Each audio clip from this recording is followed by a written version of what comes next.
Bonjour à tous et bienvenue pour cette nouvelle vidéo. Aujourd'hui, on va parler de petits intras de monitoring. Donc pour ceux qui recherchent notamment quelque chose qui va vous permettre de détecter tous les défauts d'une voix ou d'un instrument, c'est peut-être les intras qu'il vous faut. Aujourd'hui, c'est les NF Audio NM25. J'avais déjà testé précédemment des IEM Gaming de leur part, les RG15.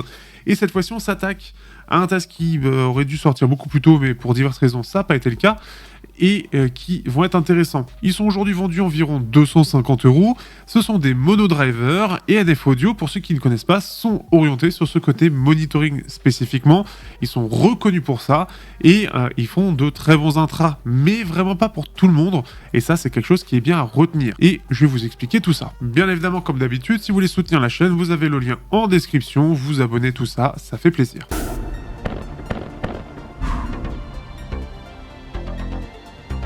Au niveau du design, on se retrouve avec quelque chose d'assez standard. On a une coque qui est métallique avec par-dessus le petit logo de NF Audio. On va voir en dessous la marque et on a du QDC. Alors pour le coup du QDC qui est donc pour la connectique, on le sent terriblement résistante. Vraiment, pour l'enlever, c'est pas forcément facile. Une fois que c'est mis, ça ne bouge pas. Ça a l'air assez résistant et ça a l'air d'être de la bonne qualité. Il faudra voir avec le temps, mais c'est pas vraiment un reproche apparemment qu'il y a à faire à la marque. On va avoir des embouts spécifiques de leur part, qui est plutôt de bonne qualité, qui est assez souple et assez large. Donc ça va dépendre après de chacun. Vous avez 4 tailles d'embouts. Donc normalement, tout le monde y devrait trouver son compte. Le câble est peut-être le plus grand défaut de tout ça, puisque là, on va avoir un câble en général assez épais, à ces prix-là, et de bonne qualité. Ici, il est plutôt mince. Alors, il est tressé tout de même.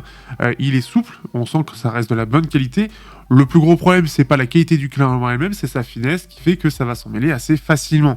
Et ça, comme vous le savez, c'est un peu l'autre ennemi numéro 1 quand on a des intras et qu'on va les ranger dans notre poche. On va avoir aussi un adaptateur 6.35 mm pour pouvoir le brancher sur un ampli, ainsi qu'une petite pochette de rangement assez compacte, assez standard, mais tout à fait efficace. Au niveau du son, on se retrouve ici donc avec un monodriver et une signature très orientée sur la clarté. On va pouvoir la dire neutre, voire même un peu montante, puisqu'avec les aigus et les extrêmes aigus, on va clairement bien les entendre. Pour résumer, la signature sonore, c'est une signature où on va entendre que la basse est plutôt neutre, elle est bien active et profonde, on l'entend tout de même, mais elle va pas ressortir spécifiquement. Les voix, elles, sont relativement neutres, mais portées par les aigus, donc ça va être orienté sur la clarté, sur une finesse, et c'est plutôt bien détaillé. Les aigus, eux, sont en avant et ça se ressent très nettement. Si déjà vous y êtes sensible, ça fera déjà défaut. Ça se voit d'ailleurs sur la courbe où on sent déjà qu'on a une belle montée des aigus. Et les extrêmes aigus qui, eux, continuent de monter. Et ce qui fait que dans l'ensemble, ça nous donne un son qui est assez fin, très orienté sur la clarté et très détaillé.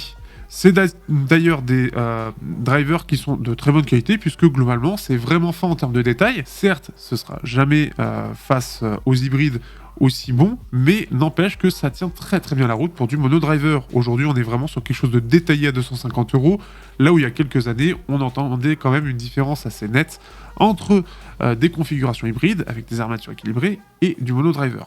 Ici, c'est quand même moins le cas, mais ça se ressent. C'est dans tous les cas aussi dans l'optique d'avoir justement un maximum de détails, et comme il est dit, ce sont des intras monitoring. Donc déjà, les aigus et extrêmes aigus en avant, c'est logique. C'est en plus de ça très fin, en termes de netteté, de détail, de rendu global, ce qui fait que l'idée, c'est surtout de trouver toutes les erreurs de mixage, tous les défauts qu'il peut y avoir pour les éliminer. Alors ça veut dire aussi que pour le côté musical, ce ne sera pas fait pour tout. Soit vous adorez ce côté très analytique, parce que c'est clairement orienté sur ce truc-là, et donc vous allez adorer le fait que, notamment moi qui écoute beaucoup d'électro, de métal, de choses d'ambiance, tout ce qui va être lié à une batterie, et là où ça va taper un peu haut, ça va taper fort, ça va taper de façon assez agressive et même fatigante. Donc ceux qui recherchent du détail en monodriver, vous allez l'avoir, mais forcément avec un côté assez agressif. Alors c'est jamais simulant, ça c'est quand même une chose à noter, mais ça va être agressif très nettement, puisque si on veut entendre assez la basse et les médiums, forcément c'est les aigus et les extrêmes aigus qui vont nettement ressortir. À part si vous êtes sourd et que vous entendez plus rien dans les extrêmes aigus, ça pourra bien réussi de ce point de vue-là. En plus de ça, on a une scène qui est plutôt naturelle, qui en fait pas trop et pas trop large, on reste sur du fermé et pas du semi-ouvert, et en termes de détails, on est vraiment bon. Clairement, j'ai pas ressenti spécifiquement le fait que le monodriver avait du mal à ressortir des détails là-dessus. C'est juste un peu moins dynamique que d'autres intras en config multi-driver, mais c'est vraiment très bon de ce point de vue-là, et surtout pour ce côté analytique. Pour bien comprendre à quel point ce côté analytique est mis en avant, j'ai comparé avec d'autres intras qui sont orientés un peu sur ce côté monitoring, mais quand même beaucoup plus musical, les Tangym Origins, qui sont pareils, avec une coque en métal, avec un câble assez fin et mono driver. Alors on a des filtres un petit peu pour avoir de légères différences, légères variations, mais globalement on est sur à peu près la même chose. Ce qu'on va pouvoir remarquer, c'est qu'on est sur une signature qui est à peu près similaire, sauf dans les aigus et l'extrême aigu, où la différence se fait très nettement, avec juste un pic de clarté sur les Tangym Origins, qui est très net et qui peut être très fort quand ça tape dessus, mais beaucoup plus doux sur le reste, en comparaison de ce que proposent nos petits NF Audio. Ce qui fait que les Tangym Origins ont une signature qui est beaucoup plus musicale. Clairement, on est sur quelque chose de neutre, mais avec une basse qui va beaucoup mieux s'exprimer. Clairement, elle est beaucoup plus audible, et notamment sur des styles un peu fun, on va avoir justement une basse qui va être beaucoup plus présente, et donc on va mieux en profiter. Les médiums, eux, je les trouve très légèrement en retrait. On va avoir quelque chose d'un peu plus équilibré, un peu moins orienté sur la clarté, donc on va moins entendre justement les défauts. Et les aigus extrêmes aigus ressortent moins aussi. On va avoir juste le petit pic qui va se ressentir, où ça va taper, notamment, pareil, encore une fois, tout ce qui est batterie, etc., où ça peut taper vraiment fort si ça tape pile poil là-dedans. Mais sinon, on a ce côté un petit peu orienté clarté, mais beaucoup moins. Ce qui fait que c'est beaucoup plus doux en comparaison, et beaucoup plus écoutable au quotidien. Il y a moins ce côté monitoring et beaucoup plus ce côté intra du quotidien et qui va être plus orienté sur un ton naturel. C'est pour ça qu'ils sont reconnus, puisque c'est plus ce ton naturel. La scène est à peu près équivalente. On sent qu'on a un peu moins de détails, mais aussi parce que la signature fait que ça va moins faire ressortir les détails.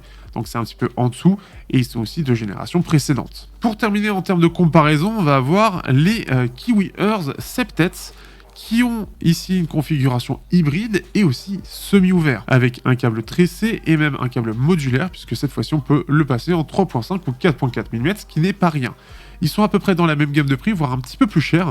Et ici, on a plein de drivers. Je crois que c'est 4 types de drivers différents, si je dis pas de bêtises. 7 drivers en tout par côté. Et là, pour le coup, on va sentir la différence. On va avoir une signature qui est très similaire quand on le voit sur le papier, avec juste des aigus un peu en retrait qui va rendre l'ensemble quand même plus doux, mais des extrêmes aigus qui ressortent beaucoup pour avoir un maximum de détails et de clarté. L'avantage avec le semi-ouvert, c'est qu'on va pouvoir augmenter ces extrêmes aigus sans pour autant rendre agressif la signature générale et donc avoir quelque chose de très fatigant.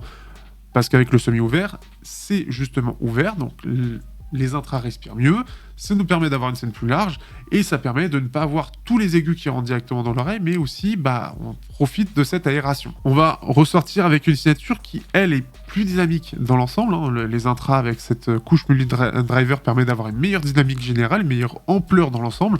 Donc on va mieux entendre les basses, on va avoir des médiums et donc des voix qui vont être plus équilibrées, un peu plus chaleureuses avec plus de corps, des aigus plus doux, et ça c'est quand même un avantage tout de même pour adoucir l'ensemble, là où on a des aigus qui vont plus ressortir du côté des NF Audio, et donc ce qui fait que c'est beaucoup plus écoutable à plus fort volume. Les extrêmes aigus, on ressent que ça ressort avec ce côté plus détaillé, donc la batterie entre autres, on va sentir que ça ressort plus, mais avec cette scène plus ouverte et ce côté semi-ouvert, eh bien ça passe beaucoup mieux, c'est beaucoup moins agressif. Ça nous permet de conclure à quoi servent les NF Audio NM25. Vous l'aurez compris, c'est purement du monitoring ou pour tous ceux qui adorent des intras analytiques. Ça, clairement, si vous voulez écouter du métal dessus, vous allez vous péter les oreilles.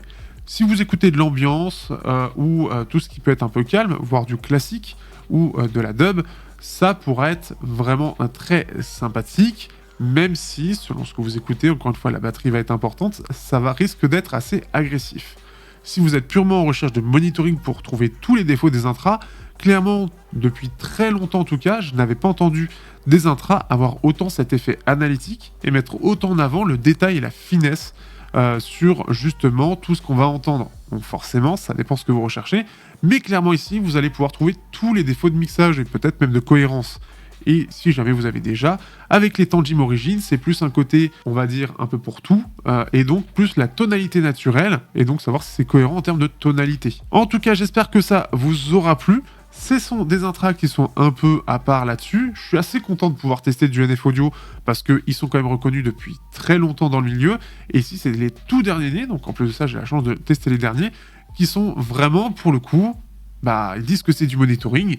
On a bien une promesse tenue. Sur ce, à bientôt pour de prochaines vidéos sur la chaîne.